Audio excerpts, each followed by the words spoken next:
Hello, xin chào tất cả các em. Hôm nay chúng ta sẽ tiếp tục giải bài tập trong sách bài tập tiếng Anh lớp 9. Unit 4, Life in the Past, cuộc sống trong quá khứ.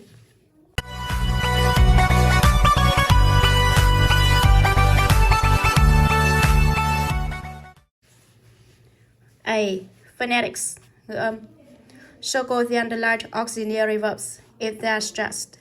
Then practice saying the conversations with a partner.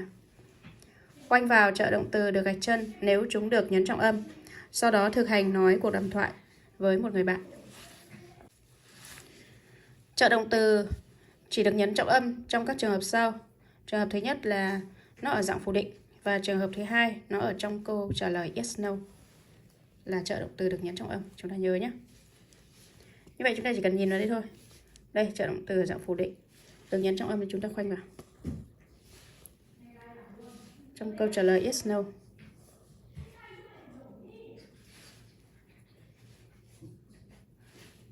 Dạng phủ định. Dạng phủ định. Đó, câu trả lời yes, no. Dạng phủ định.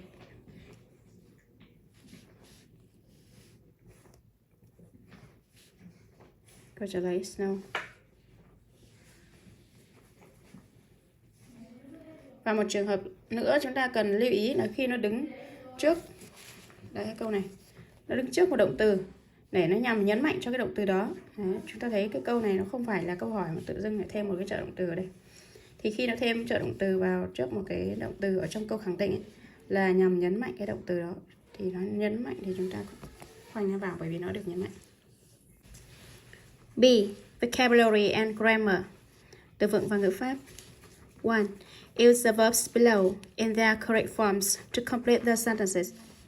Sử dụng các động từ bên dưới ở dạng đúng của chúng để hoàn thành các câu. Transport, vận chuyển, chuyên chở. Light, động từ thắp sáng.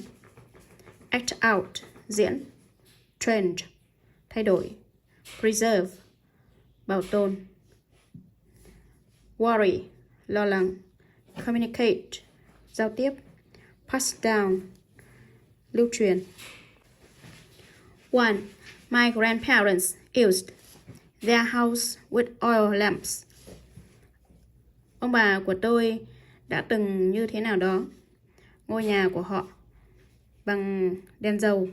Lamps là cái đèn mà oil là dầu, đèn dầu.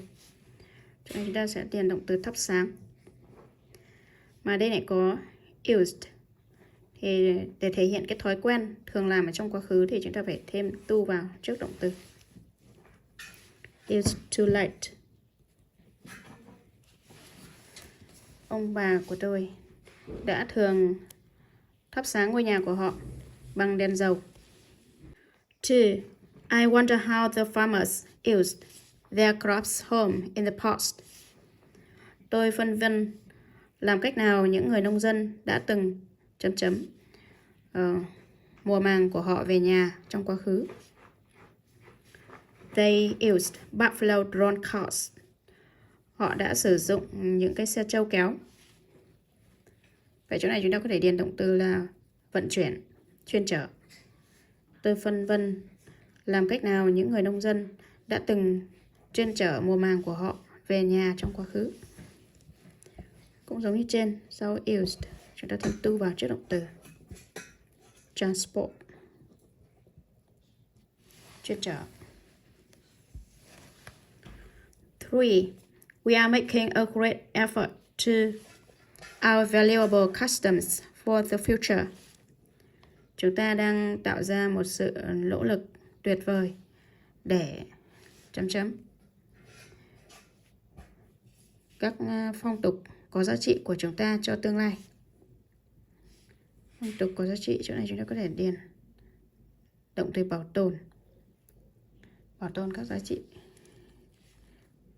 Các phong tục có giá trị. Động từ preserve.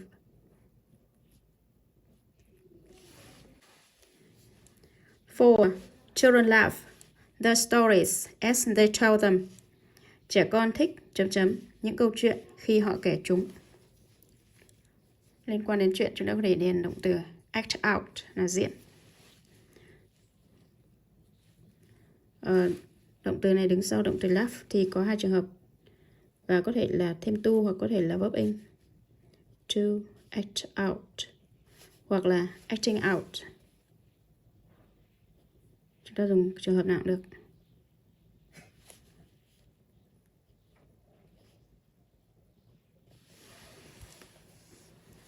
Chữ nó hơi nhỏ. Chính là cái động từ trên này nhé. Thêm in vào. Acting. Acting out. Trẻ con thích diễn những câu chuyện khi họ kể chúng. 5.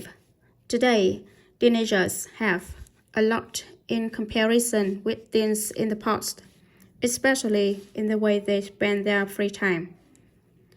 Ngày nay, thanh thiếu niên nhiều so với thanh thiếu niên trong quá khứ, đặc biệt là cách họ dành thời gian rảnh của họ. Chỗ này chúng ta có thể điền động từ trends và chuyển về dạng quá khứ để trở thành là hiện tại hoàn thành, là đã thay đổi.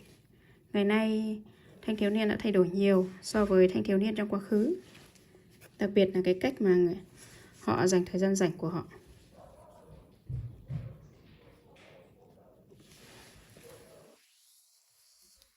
Six.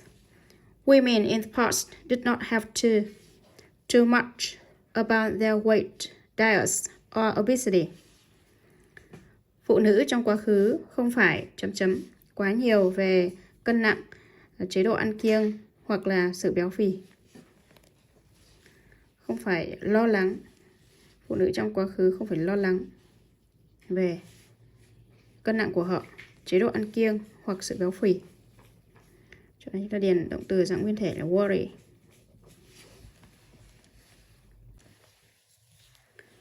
7. Customs and traditions are from generation to generation. Các phong tục và các truyền thống từ thế hệ này sang thế hệ khác. Để chỗ này chúng ta điền động từ lưu truyền. Ở đây có động từ to be. Như vậy thì cái câu này sẽ là bị động là được lưu truyền. Thì động từ past chúng ta phải thêm ed vào. Chuyển dạng quá khứ, bởi vì đằng trước nó có động từ to be cộng với động từ ở dạng quá khứ, nó sẽ được câu bị động. Passed down. Được lưu truyền. 8. By instant messaging has become an essential feature of teens' social life. Bằng việc nhắn tin tức thời đã trở thành một nét đặc trưng cần thiết trong cuộc sống xã hội của thanh thiếu niên. Cho nên chúng ta còn động từ communicate, mà là ở đầu câu thì chúng ta phải chuyển nó thành danh từ. Chúng ta có thể thêm từ ích vào thành danh từ là việc giao tiếp bằng việc nhắn tin tức thời. Communicating.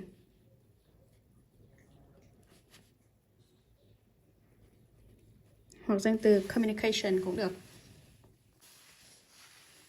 2. Match the words, phrases with their definitions. Nối các từ hoặc các cụm từ với định nghĩa của chúng. 1. A family tradition. Một truyền thống gia đình. 2. Entertainment. Sự giải trí. 3. A special occasion. Một dịp đặc biệt. 4. Festivities. Những lễ hội. 5. Generation. Thế hệ. 6. Seniority. Người bề trên. 7. Pastime. Sự giải trí, sự tiêu khiển. 8. Extended family. Gia đình mở rộng. A. People of older age or higher social position. Những người nhiều tuổi hơn hoặc vị trí xã hội cao hơn. Là định nghĩa cho từ người bề trên. Số 6. B. A family in which more than 2 generations lived together. Một gia đình mà ở đó có nhiều hơn 2 thế hệ sống cùng nhau. Đó là gia đình mở rộng. C. Are the people who were born at about the same time. Tất cả những người mà được sinh ra trong cùng một khoảng thời gian. Và định nghĩa cho từ thế hệ. Số 5.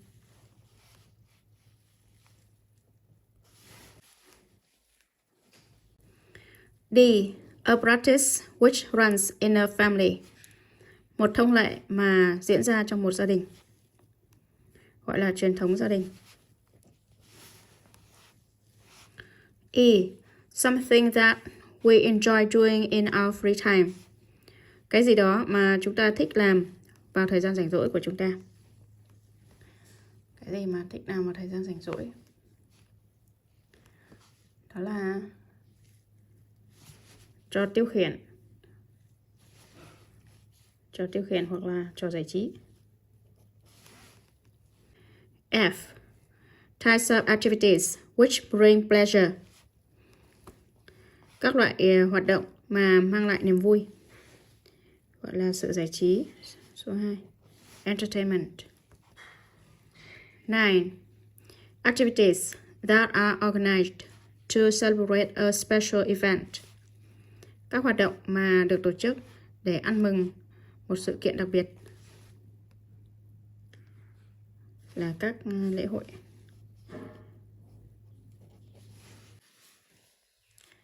8. A particular time when something meaningful happens. Một thời gian cụ thể mà cái gì đó có ý nghĩa xảy ra. Là định nghĩa cho từ a special occasion, một dịp đặc biệt. 3. Choose suitable words, phrases from to complete the conversation. Chọn các từ hoặc cụm từ phù hợp từ phần 2 để hoàn thành cuộc đàm thoại. What's your favorite? Cái gì đó yêu thích của bạn là gì? I have many pastimes, but I like reading the most. Tôi có nhiều trò tiêu khiển, nhưng tôi thích đọc nhất. Vậy câu hỏi đây là trò tiêu khiển yêu thích của bạn là gì? Chúng ta điền từ pastime.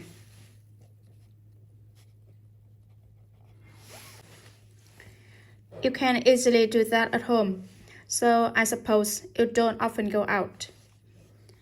Bạn có thể dễ dàng làm điều đó ở nhà, vì vậy tôi cho là bạn không thường xuyên đi chơi.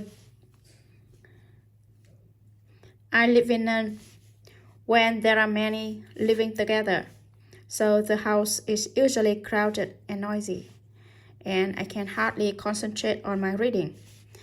That's why I usually go to the library to read. Tôi sống ở một nơi mà có nhiều sống cùng nhau. Vì vậy, ngôi nhà thường xuyên đông đúc và ồn ào, và tôi khó có thể tập trung vào việc đọc của mình. Đó là lý do tại sao tôi thường xuyên đi đến thư viện để đọc. Tôi sống ở chỗ này, chúng ta có thể điền cái từ chỉ nơi sống, đó là extended family, gia đình mở rộng.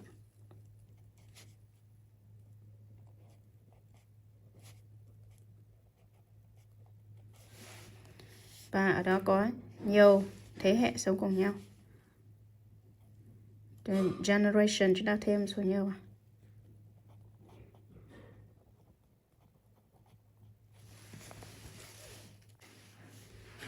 Is there any type of that you can enjoy at home? Có loại gì đó mà bạn có thể tận hưởng ở nhà không? Có loại giải trí, chúng ta có thể điền chỗ này. Entertainment. Entertainment.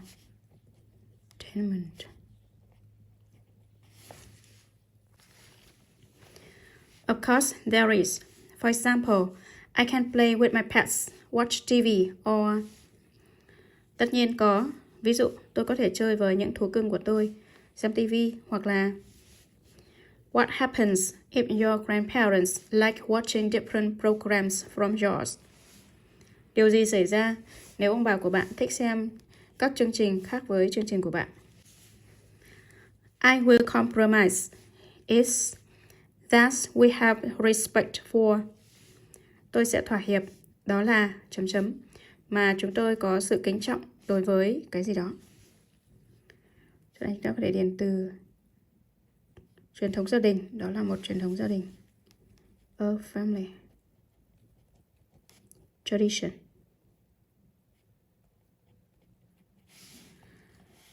kính trọng những người bề trên. Senior, seniority.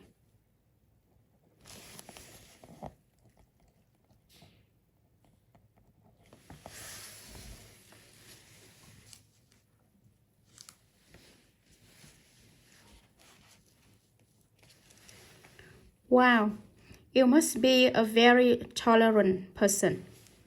Wow, bạn hẳn là một người khoan dung, rất khoan dung. 4.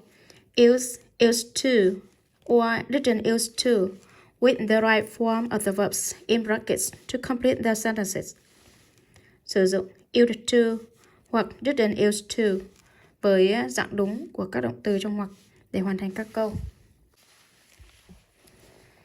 Câu nào là câu phủ định thì chúng ta sẽ sử dụng didn't use to cộng với động từ dạng nguyên thể. Câu khẳng định chỉ thói quen trong quá khứ chúng ta sẽ sử dụng là used to cộng với động từ dạng nguyên thể để diễn tả thói quen trong quá khứ. Ở đây chúng ta thấy có not này, tức là câu này là phủ định và diễn tả thói quen ở trong quá khứ. Với động từ be thì chúng ta sẽ chia chỗ trống này sẽ là didn't used to be.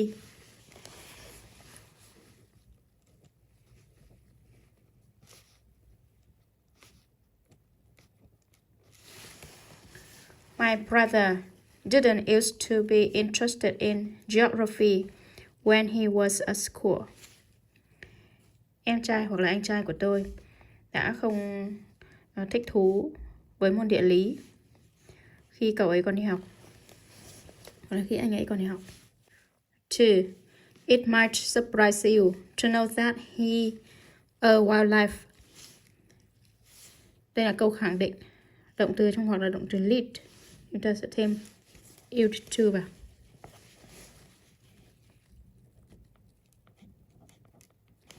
Used to lead.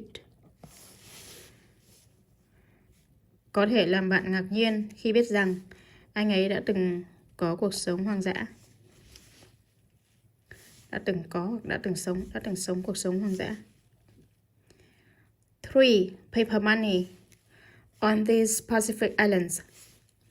Tiền giấy trên những hòn đảo Thái Bình Dương này. Đây là câu phủ định bởi vì có not ở đây. Vậy phủ định sẽ là didn't used to be used.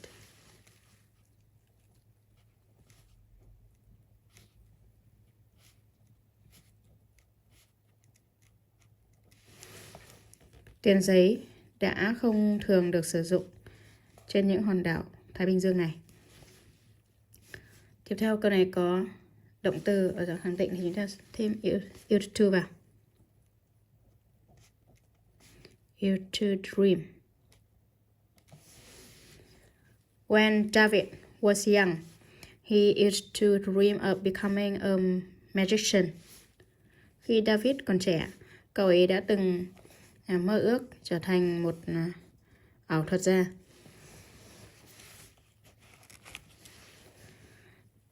Tiếp theo câu này phủ định này.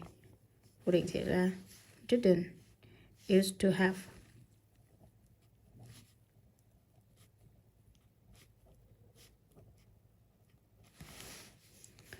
Our school didn't used to have elective subjects. Trường của chúng tôi đã từng không có các môn tự chọn. 6. This was my favorite bicycle. Đây là cái xe đạp yêu thích của tôi. Tôi đã thường đi nó khắp mọi nơi. I used to ride.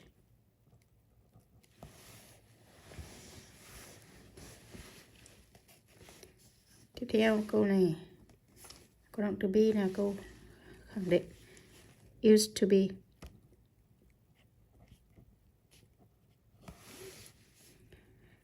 Entertainment for the children in my village used to be as simple as playing hide and seek or going swimming in the river. Sự giải trí đối với trẻ con ở làng tôi đã từng đơn giản như là chơi nú tìm này, hoặc là đi bơi ở dưới sông. Tiếp theo câu này câu khẳng định là used to be painted.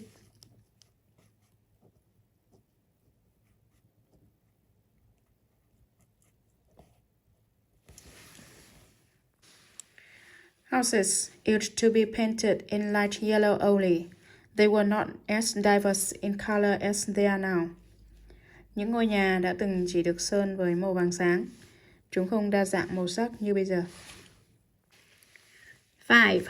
For each group, choose the correct sentence, A or B. Đối với mỗi nhóm, chọn câu đúng A hoặc B. A. She wishes she could have a longer summer vacation. Cô ấy ước cô ấy có thể có một kỳ nghỉ hè dài hơn. Câu B cũng giống về nghĩa nhưng nó khác nhau chữ could với chữ can. Thì chúng ta thấy ở đây có động từ wish. Động từ wish nghĩa là ước. Câu ước ở hiện tại thì động từ phải chia về quá khứ. Vậy can ở đây phải chuyển thành could. Thì đáp án A là đúng. 2. It is getting dark and they wish they will soon find a motel.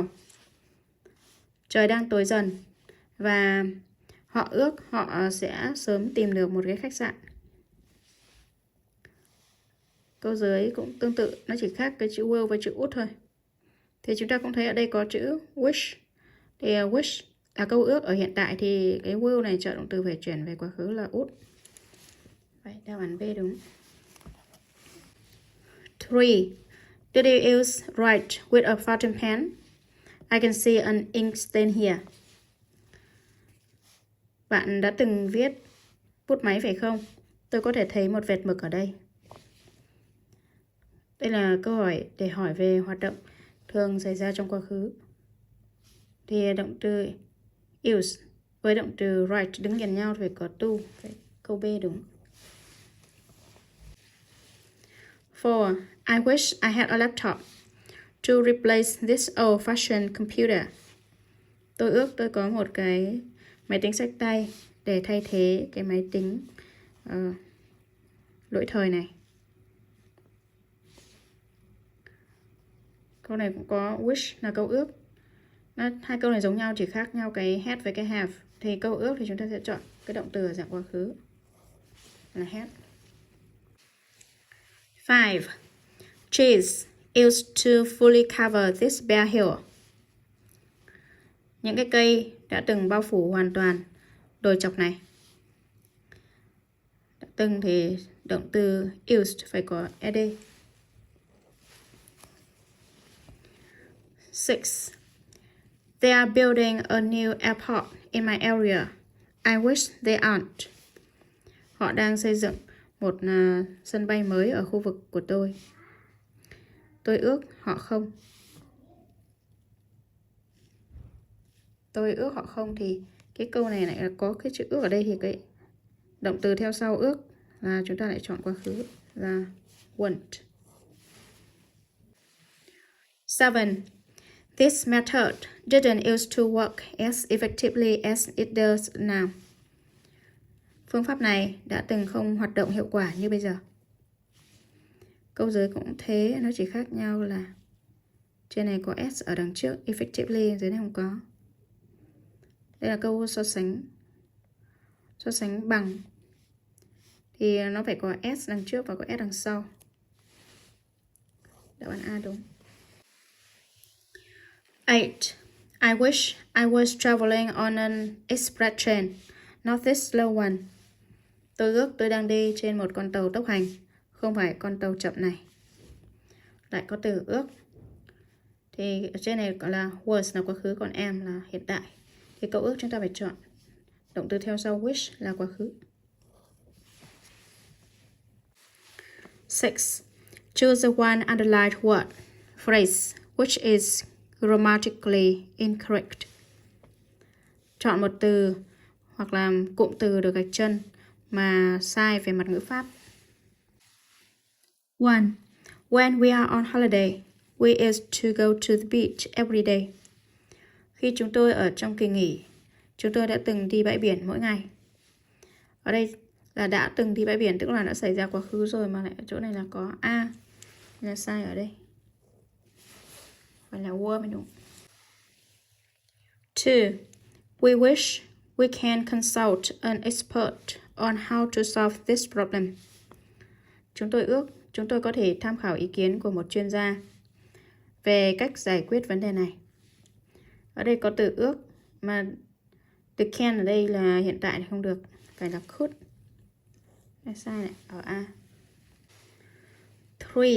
He works much more hard for his exams than he does for his normal schoolwork. Cậu ấy học tập chăm chỉ hơn nhiều cho kỳ thi của cậu ấy hơn là cậu ấy học cho những bài tập thông thường ở trường. Chỗ đây sai ở từ more hard. Hard là trạng từ ngắn thì phải là harder, so sánh hơn phải là harder, không phải là more hard. 4. I used to listen to music during I was riding my bicycle to school. Tôi đã từng nghe nhạc trong khi tôi đang đạp xe tới trường.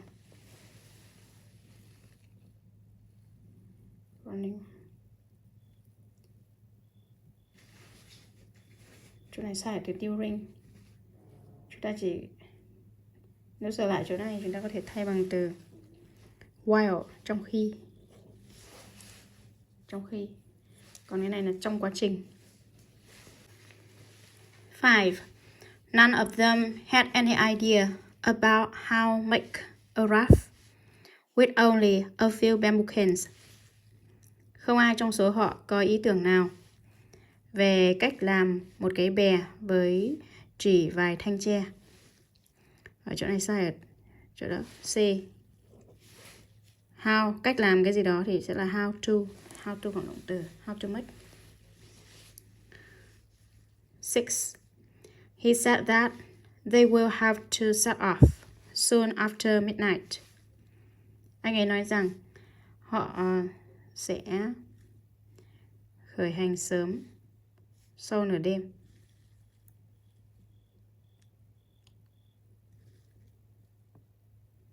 Câu này, chỗ này sai ở will. Bởi vì nó là set là câu tường thuật rồi thì will phải lùi về quá khứ thành would. 7. When he lived in Japan, he didn't used to eat food with forks, but with chopsticks.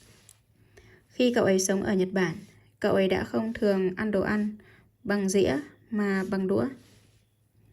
Đấy sai ở chỗ C. Didn't thì chữ used to phải bỏ cái chữ D đi. 8. He thinks that geometry is not as difficult than arithmetic. Cậu ấy nghĩ rằng môn hình học không khó như môn số học. Đây sai ở chỗ D. Bởi vì so sánh bằng thì đằng trước với đằng sau tính từ phải là hai chữ S. Nên đây lại có ra là không đúng. 9. She wished she is not getting stuck in another traffic jam. Cô ấy đã ước cô ấy không bị mắc kẹt ở một sự ách tắc giao thông khác. Chỗ này có từ wish là câu ước mà chỗ này là hiện tại là không đúng. Chỗ này phải chuyển thành was. 10. I am tired of being told all the time what to do and when doing it. Tôi mệt mỏi vì suốt ngày bị sai bảo làm gì và khi nào làm.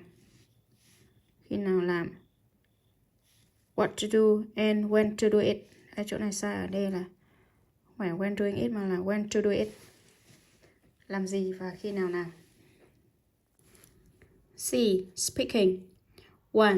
Use one of the expressions A to H to respond to each other's statements 1 to 8. Then practice the short conversations with a friend. Sử dụng một trong những sự diễn tả từ A đến H để đáp lại mỗi trong số các câu từ 1 đến 8. Sau đó thực hành các cuộc đàm thoại ngắn với một người bạn. Bây giờ chúng ta sẽ đọc những sự diễn tả lần lượt từ A đến H. Sau đó chúng ta sẽ đọc các cuộc đàm thoại ngắn để tìm xem chỗ trống nó sẽ thiếu cái gì. A. Me too. That was fun. But so many children did foolish things with them that they had to be banned. Tôi cũng vậy. Điều đó thật vui, nhưng nhiều đứa trẻ đã làm những thứ ngu ngốc với họ mà họ đã bị cấm. B. How could they do such things? That is so scary. Sao họ có thể làm được những điều như thế? Điều đó thật là đáng sợ. C. How awful for the children. I can't even stand skipping one meal. Thật kinh khủng đối với những đứa trẻ. Tôi thậm chí không thể chịu đựng việc bỏ qua một bữa ăn. D. Wow, it explains why people rarely traveled very far then. Well, điều đó giải thích lý do tại sao mọi người hiếm khi đi quá xa hồi đó. E. I guess the internet really makes life much easier for us now, doesn't it? Tôi đoán mạng internet thực sự làm cho cuộc sống dễ dàng hơn nhiều đối với chúng ta bây giờ, đúng không? F. I can't imagine that. My sister is 14 and she does not even know how to cook a good meal. Tôi không thể tưởng tượng ra điều đó. Chị gái của tôi 14 tuổi và chị ấy thậm chí không biết cách nấu một bữa ăn ngon. G. I feel so lucky that we have televisions now. It is so much more interesting. Tôi cảm thấy thật may mắn rằng chúng ta có TV hiện nay. Nó thú vị hơn nhiều. H. That's incredible. I wish I could visit them one day. Điều đó thật là không thể tưởng tượng được. Tôi ước tôi có thể thăm họ vào một ngày nào đó. 1. My mom said life was hard back then, and they did not always have enough food to eat. Mẹ của tôi nói, hồi đó cuộc sống thật khó khăn, và họ luôn luôn không có đủ thức ăn để ăn. Chỗ này liên quan đến chỗ thức ăn, món ăn. Chúng ta có thể nghĩ đến cái câu C là thật kinh khủng hoặc là thật khủng khiếp đối với những đứa trẻ. Tôi thậm chí không thể chịu đựng được việc bỏ qua một bữa ăn. Đó. Chúng ta có thể nối với đáp án C. Đấy, chúng ta viết cái đoạn này vào. 2. People, especially girls in the countryside, used to get married as young as 14 or 15. Mọi người, đặc biệt là những cô gái ở làng quê, đã từng kết hôn chỉ mới 14 hoặc 15 tuổi. Chỗ này chúng ta có thể ghép với câu F. Tôi không thể tưởng tượng ra điều đó. Chị gái của tôi 14 tuổi và chị ấy thậm chí không biết cách nấu một bữa ăn ngon. Vậy mà các cô gái ở trong quá khứ tuổi đó đã phải kết hôn rồi. Câu 2 nối với EF. 3. I miss the time when we used to set off firecrackers to celebrate weddings or welcome the Lunar New Year. Tôi nhớ cái thời khi chúng tôi đã từng bắn pháo để ăn mừng đám cưới hoặc chào đón năm mới âm lịch.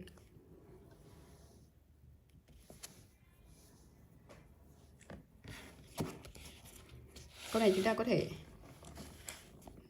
ghép với câu A là tôi cũng vậy. Điều đó thật vui, nhưng nhiều đứa trẻ đã làm những thứ ngu ngốc với họ mà chúng đã bị cấm. Tức là cái việc đốt pháo trong quá khứ, nhiều đứa trẻ đã làm những cái việc ngu ngốc, cho nên bây giờ đã bị cấm. Đáp án A. 4. Did you know that before airplanes were invented, it could take 3 or 4 months to cross the ocean by ship? Bạn có biết rằng trước khi máy bay được phát minh, có thể mất 3 hoặc 4 tháng để vượt qua đại dương bằng tàu không? Câu này có thể nối với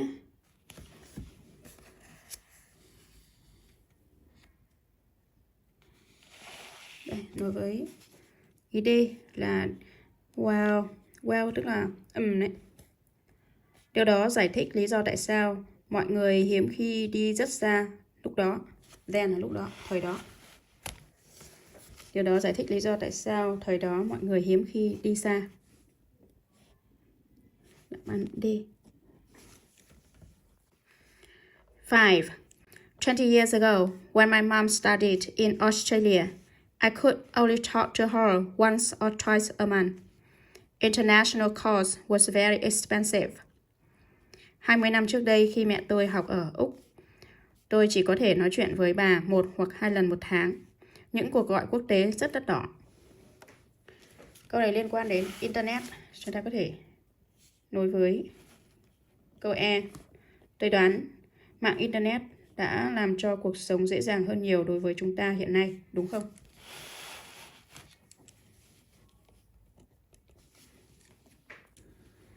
Six. I heard that in the past, many tribes used animal sacrifice to worship their gods. Tôi nghe nói rằng trong quá khứ, nhiều bộ tộc đã sử dụng sự hiến tế động vật để cúng các vị thần của họ. Câu này có thể ghép với ý hờ là điều đó thật không thể tin được. Là tôi ước tôi có thể thăm họ một ngày nào đó.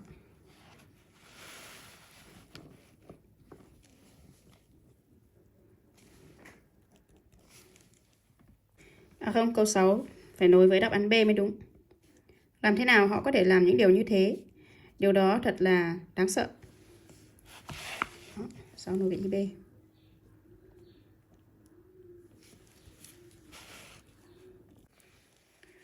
7.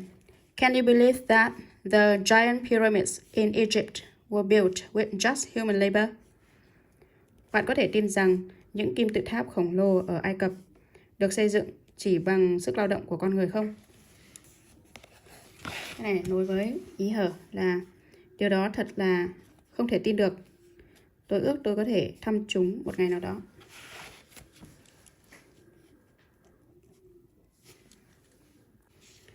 Eight. In the past, people could only listen to music or news on the radio.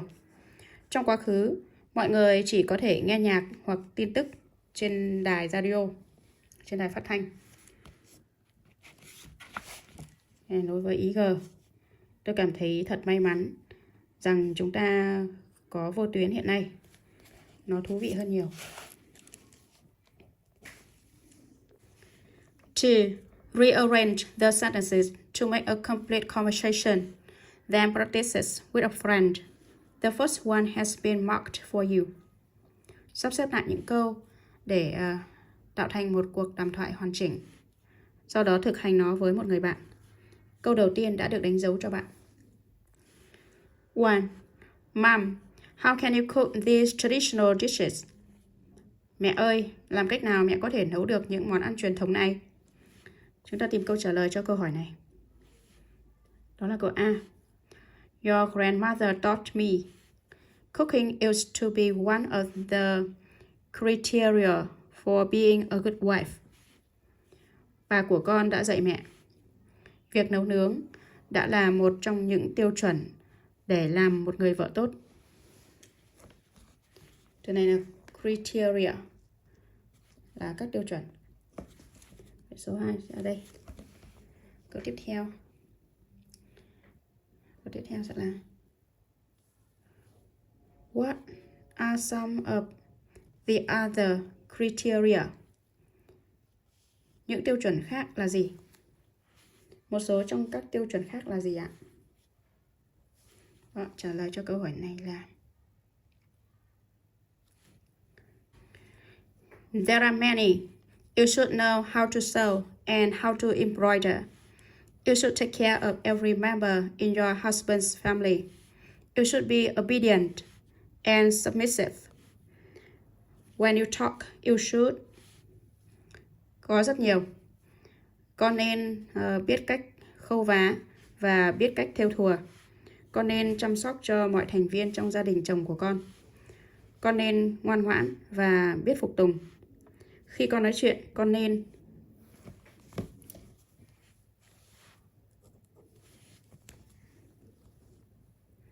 Tiếp theo cho cái ý kiến này là why so many shoes, mom?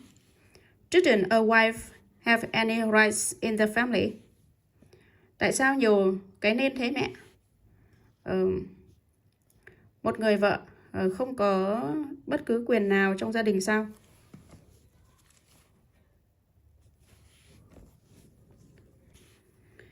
Câu tiếp theo là very few dear. When you were married to a man, you had to obey the man as well as his family. You didn't have a voice in the decision making. Rất là ít con yêu. Khi con kết hôn với một người đàn ông, con phải vâng lời người đàn ông cũng như gia đình của anh ấy. Con không có tiếng nói trong việc đưa ra quyết định.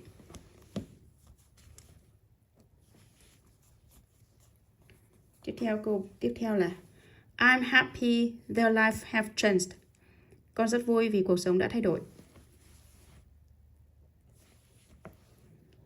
Và câu cuối cùng là I am too. Mẹ cũng vậy.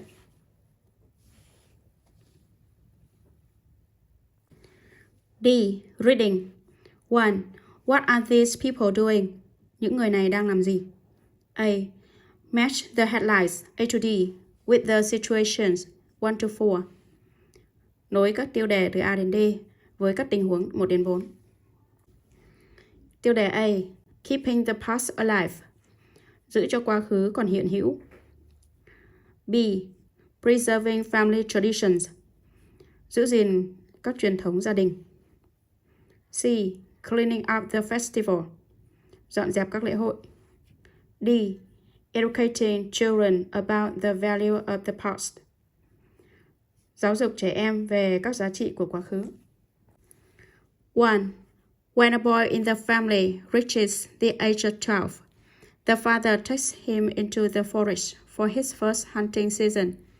He teaches the boy how to find his way in the forest, how to discover and follow the tracks of a game, how to hunt, and above all, how to become a man of the family. Khi một cậu bé trong gia đình đạt tới tuổi 12, người bố đưa cậu ấy vào trong rừng cho mùa săn bắt đầu tiên của cậu ấy. Ông ấy dạy cậu bé cách tìm đường đi của cậu ấy trong rừng, cách khám phá và theo đường đi của một trò chơi, cách săn bắn và trên tất cả, cách để trở thành một người đàn ông của gia đình. Tình huống này có thể ghép với tiêu đề B là gìn giữ các truyền thống gia đình.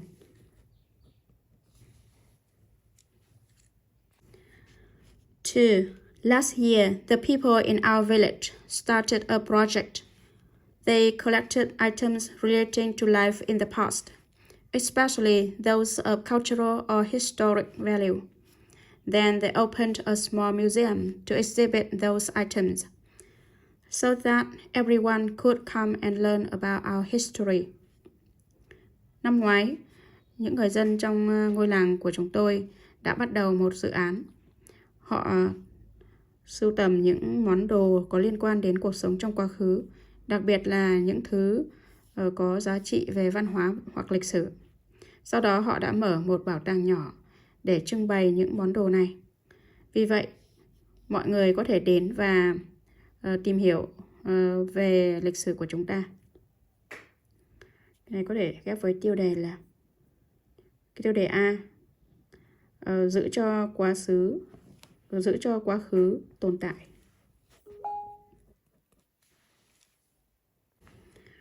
3.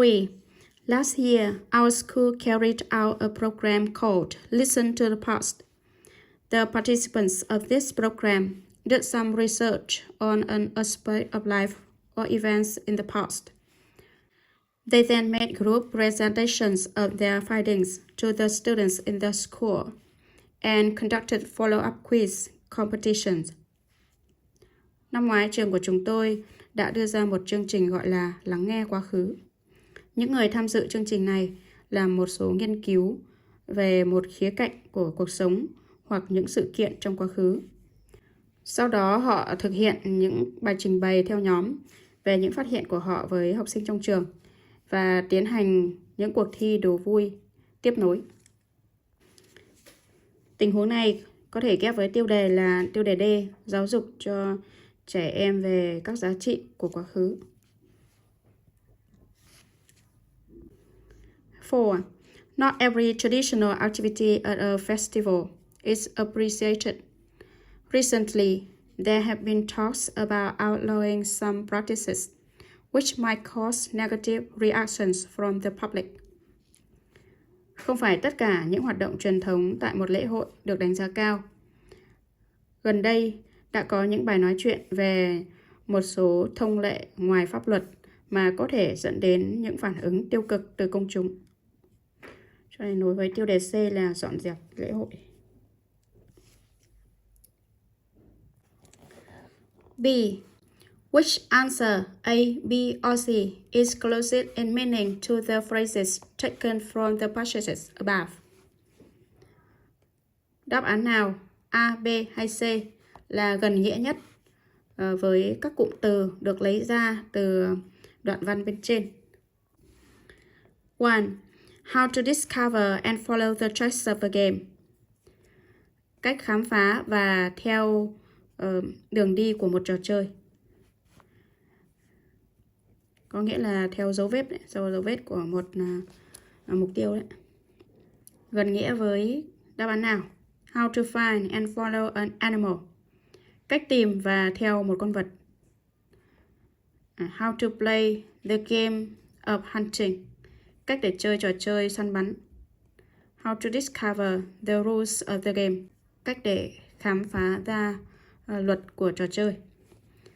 Cái câu trên, cái đoạn trên nó gần nghĩa nhất với ý A là cách để tìm và theo dấu vết của một con vật. 2. Those of cultural or historic value. Những thứ mà có giá trị văn hóa hoặc lịch sử. A. Things which cost a lot of money. Những thứ mà tốn nhiều tiền. B. Things which show people the history and culture of a place. Những thứ mà cho mọi người thấy lịch sử và văn hóa của một nơi. C. The price of culture and history. Giá của văn hóa và lịch sử. Gần nghĩa với đáp án B là những thứ cho mọi người thấy lịch sử và văn hóa của một nơi. 3. Some research on an aspect of life or events in the past. Một số nghiên cứu về một khía cạnh của cuộc sống hoặc các sự kiện trong quá khứ. Gần nghĩa với a study of past life. Một nghiên cứu về cuộc sống quá khứ. Search for objects relating to the past. Tìm kiếm những đồ vật liên quan đến quá khứ. Retell past events, kể lại những sự kiện quá khứ. Ở chỗ này chúng ta thấy có cái từ research là nghiên cứu, tìm tòi. Thì nó sẽ gần nghĩa với cái từ study, cũng có nghĩa là nghiên cứu về cuộc sống trong quá khứ. 4. Not every traditional activity at a festival is appreciated. Không phải tất cả các hoạt động truyền thống tại một lễ hội đều được đánh giá cao. A. Some activities at a festival are not traditional. Một số hoạt động tại một lễ hội không phải truyền thống. B. People do not appreciate festivals. Mọi người không đánh giá cao các lễ hội. C. Some activities are no longer appreciated in modern times. Một số hoạt động không còn được đánh giá cao trong thời hiện đại. Đó, nó gần nghĩa với cái câu 4 là không phải tất cả các hoạt động truyền thống tại một lễ hội đều được đánh giá cao. Tức là cũng có một số những cái hoạt động nó không còn phù hợp với thời kỳ hiện đại nữa. 2. Read the passage and choose the correct answer A, B, C or D. Đọc đoạn văn và chọn đáp án đúng A, B, C hoặc D. Tiêu đề của đoạn văn là Rooted in the past. Có nguồn gốc trong quá khứ. Good manners are a treasure to the people who possess them, as well as to the community they live in. Manners are taught, learned, and passed from generation to generation. Cách cư xử tốt là một kho báu đối với những người sở hữu chúng, cũng như là đối với cộng đồng họ đang sống. Cách cư xử được dạy, được học và được truyền từ thế hệ này qua thế hệ khác. Even hundreds of years ago, children were taught to behave responsibly. They learned to respect seniority. Thậm chí hàng trăm năm trước, trẻ con đã được dạy cư xử có trách nhiệm. Họ học cách tôn trọng những người bề trên, tức là những người lớn tuổi hơn. When they passed an object to another person, they had to use both hands.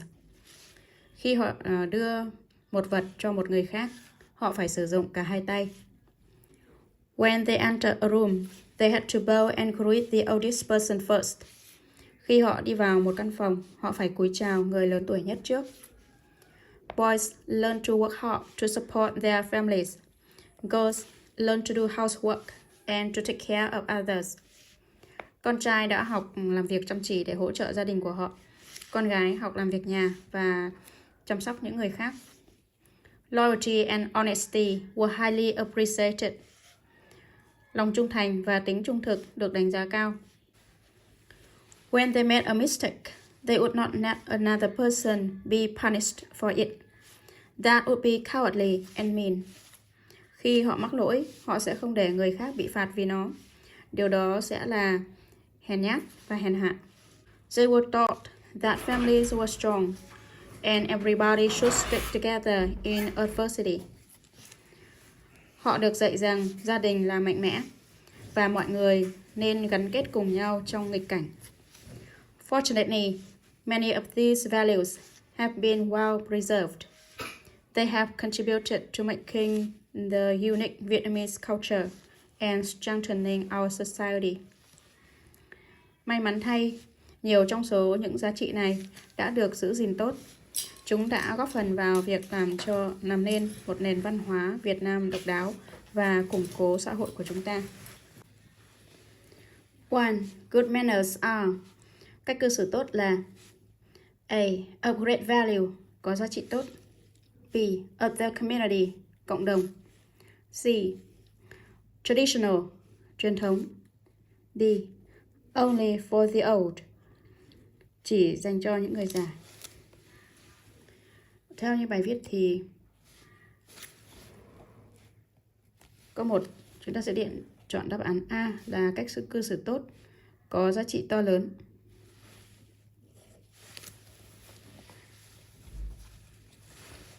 Two. What was seen as a boy's main duty? Điều gì được thấy là nhiệm vụ chính của chàng trai? To respect seniority, tôn trọng người lớn tuổi. To do housework, làm việc nhà. To support his family, hỗ trợ gia đình. To share good things, chia sẻ những điều tốt đẹp. Đây chúng ta thấy ở cái đoạn này có boys learn to work hard to support their families.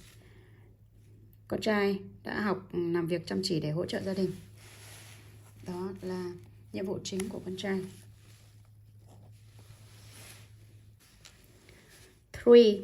The sentence, when they made a mistake, they would not let another person be punished for it, means they would.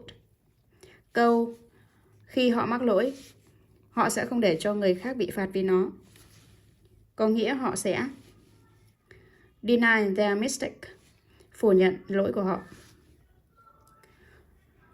Admit their mistake, nhận lỗi của họ. Keep it secret, giữ nó bí mật. Be punished, bị phạt. Khi họ mắc lỗi, họ không để cho người khác bị phạt vì nó, có nghĩa là họ sẽ nhận lỗi của họ. 4.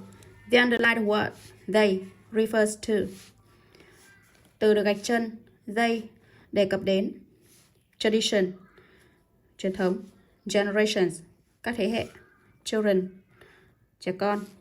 Seniority, người lớn tuổi hoặc là người bề trên. Chúng ta xem từ đây ở đây liên quan đến cái gì? when they passed an object to another person. Khi họ đưa một vật cho người khác, họ phải dùng cả hai tay. Đây, liên quan đến đằng trước nữa. Đây, children này. Children, trẻ con được dạy cư xử có trách nhiệm. Họ học cách tôn trọng người lớn tuổi. Khi họ đưa vật gì cho một người khác, họ phải sử dụng cả hai tay. Như vậy từ đây là đề cập đến children. 5. Cowardly and mean is used to describe behavior. Hèn nhát và hèn hạ được sử dụng để mô tả cách cư xử như thế nào đó. Acceptable, có thể chấp nhận được. Good, tốt. Proper, đúng, đúng đắn. Unacceptable, không thể chấp nhận được. Hèn hạ và hèn nhát là được sử dụng để mô tả cách cư xử không thể chấp nhận được. 6.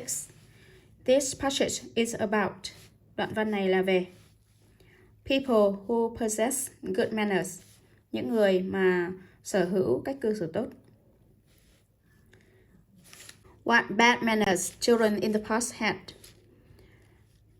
Cách cư xử tệ trẻ con trong quá khứ đã có. The preservation of bad values. Sự giữ gìn những giá trị xấu. Good manners and their value. Cách cư xử tốt và giá trị của chúng. Đây là nội dung của đoạn văn. 3. Choose the correct answer A, B, C or D to complete the passage. Chọn đáp án đúng A, B, C hoặc D để hoàn thành đoạn văn. As a child, Phong always dream of going to study.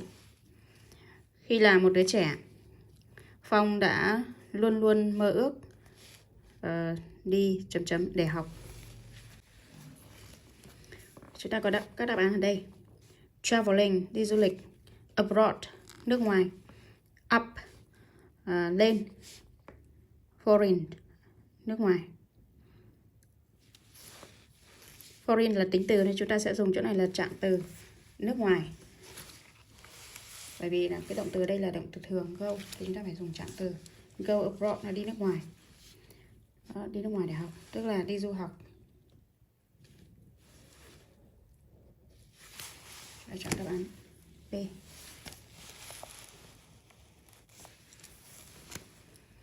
Khi còn là đứa trẻ, Phong đã luôn luôn mơ ước đi nước ngoài để học.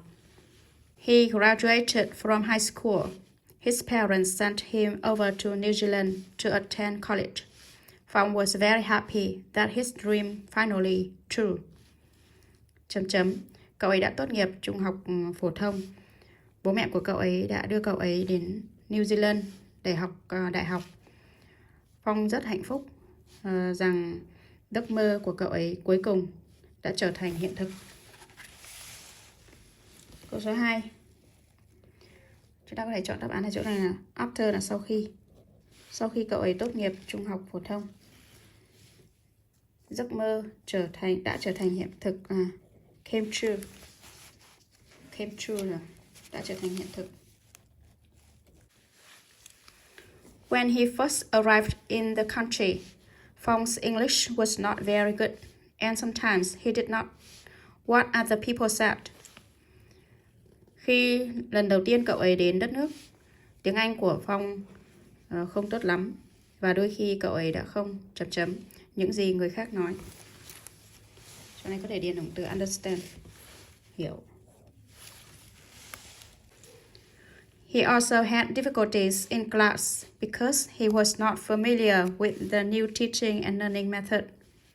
Cậu ấy cũng gặp khó khăn trong học tập bởi vì cậu ấy không quen với phương pháp dạy và học mới. He felt in this new place. Cậu ấy đã cảm thấy ở nơi mới này. And missed all his buddies in Vietnam. Và nhớ tất cả người thân của cậu ấy ở Việt Nam. Happy là vui. Interested, quan tâm đến. Desperate, tuyệt vọng. Lonely là cô đơn. Chúng ta chọn đáp án phù hợp đây là lonely. The food there was so different. what his mom used to cook for him. Đồ ăn ở đó thật khác với những gì mẹ cậu ấy đã từng nấu cho cậu ấy. Sau từ different. 2 for s about. Chúng ta có thể chọn to. Different to cũng giống như là different from, là khác với. And for the first time in his life, Phong had to think about his finances and to plan his spending. Và đối với lần đầu tiên trong cuộc đời của cậu ấy, Phong đã phải suy nghĩ về tài chính của cậu ấy và phải lên kế hoạch chi tiêu. Chi tiêu. Lên kế hoạch chi tiêu như thế nào đó. Freely, phóng khoáng. Careful, cẩn thận. Carefully, cẩn thận. Carelessly, bất cẩn. Lên kế hoạch chi tiêu cẩn thận, chúng ta phải chọn trạng từ, bổ nghĩa cho động từ. But Phong was young and enthusiastic. He learned to this new environment. Nhưng Phong còn trẻ và hăng hái. Cậu ấy học để với môi trường mới này. Cậu ấy học để làm gì với môi trường mới này? Discover, khám phá. Explore cũng là khám phá. Adapt là thích ứng. Adjust, điều chỉnh. Chúng ta chọn đáp án C là thích ứng. After 2 years, Phong is now very in English and has achieved the top academic award at his school. 2 năm sau, Phong hiện tại rất tiếng Anh và đã đạt được phần thưởng học tập cao nhất ở trường của cậu ấy. Bad, tệ. Good, tốt. Smooth, trơn tru. Fluent, trôi chảy. Để nói về ngôn ngữ thì chúng ta sẽ dùng tính từ trôi chảy, fluent. He has a lot of friends from different countries. He is even good being able to earn money for his daily needs from his part-time jobs at a restaurant. Cậu ấy có nhiều người bạn từ các nước khác nhau và cậu ấy thậm chí giỏi khả năng kiếm tiền cho các nhu cầu hàng ngày của cậu ấy từ công việc bán thời gian của cậu ấy ở một nhà hàng. Sau tính từ good sẽ đi với giới từ ất. Đây, chúng ta chọn giới từ ất. Good ất là giỏi cái việc gì đó. E. Writing. 1A. Make notes of some facts about your school. Viết ghi chú một số thông tin về trường của bạn. School, chúng ta viết tên trường. Size là kích cỡ. Kích cỡ chúng ta có thể viết to hay nhỏ này. Ví dụ là rất là rộng, very large.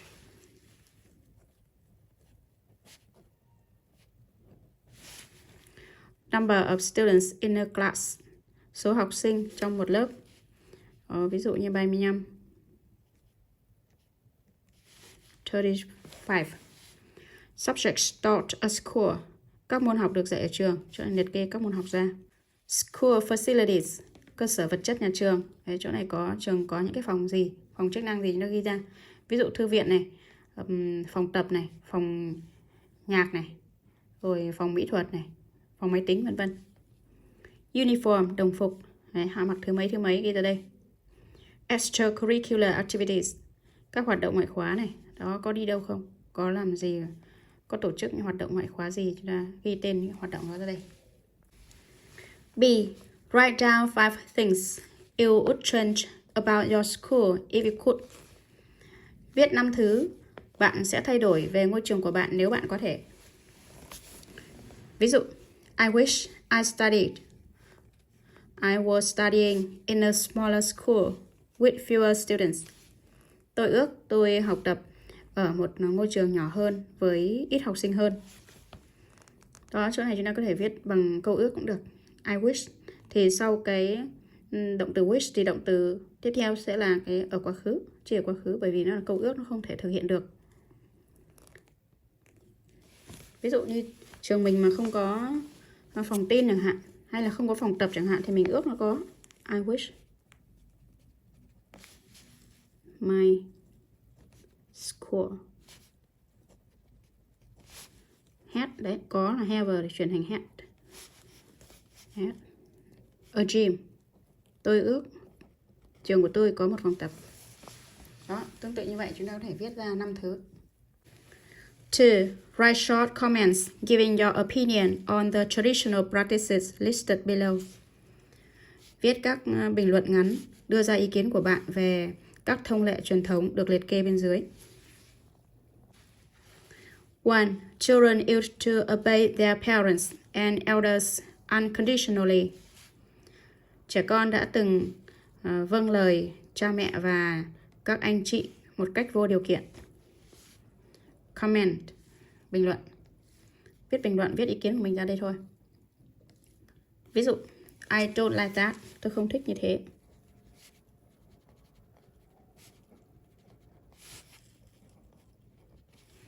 Tôi không thích như thế. I don't think.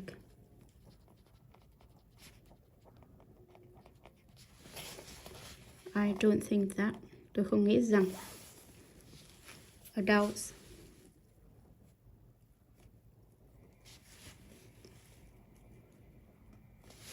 Adults are always right.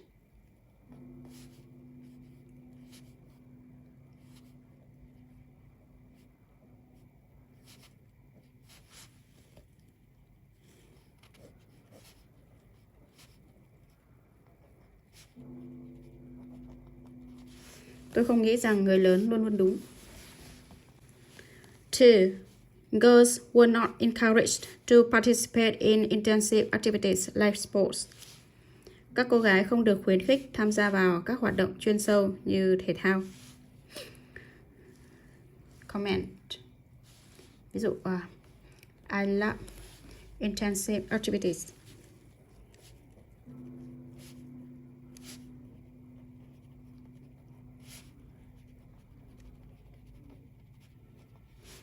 Tôi thích các hoạt động chuyên sâu.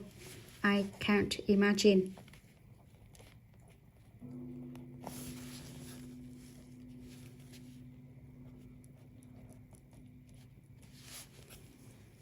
A life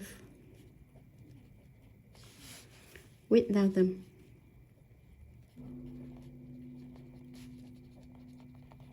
Tôi không thể tưởng tượng một cuộc sống không có chúng.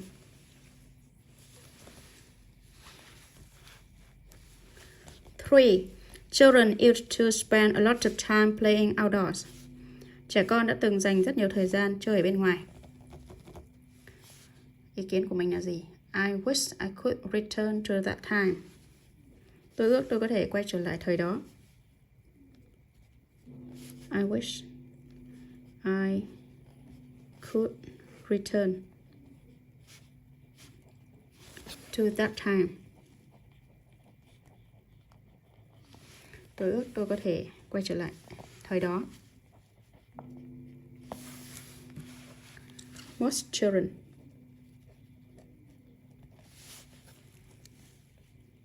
now spend a lot of time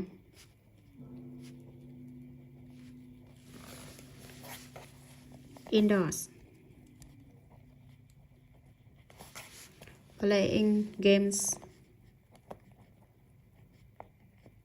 playing computer games.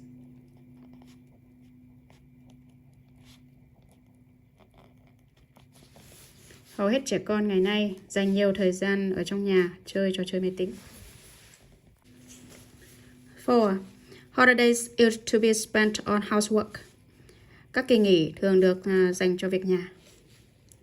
Cho anh có thể nói là tôi cho rằng bởi vì việc đi lại không rẻ và thuận tiện như bây giờ. I suppose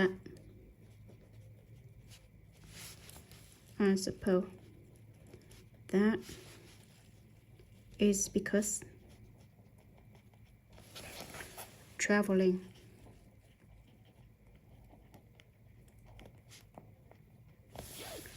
was not as cheap and convenient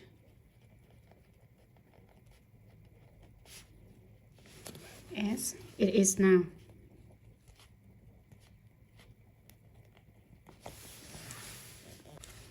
5. We used to communicate many through letters and visits. Chúng tôi đã từng giao tiếp chủ yếu qua các lá thư và các chuyến thăm.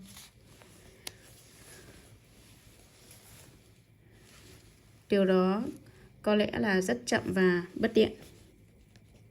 It was probably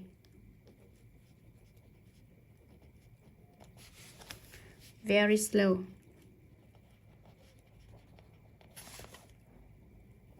And inconvenient.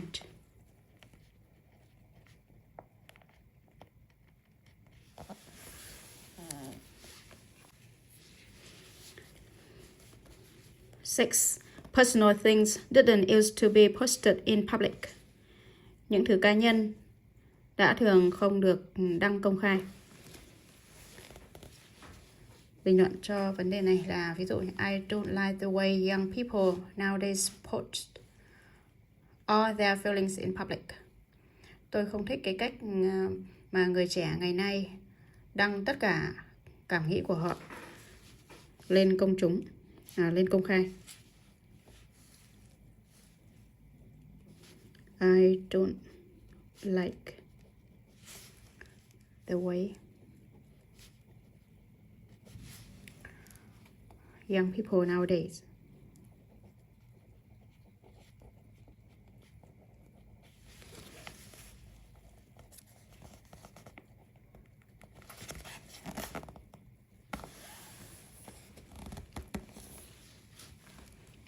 post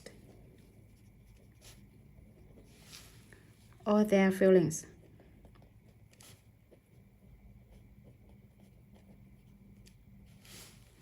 in public.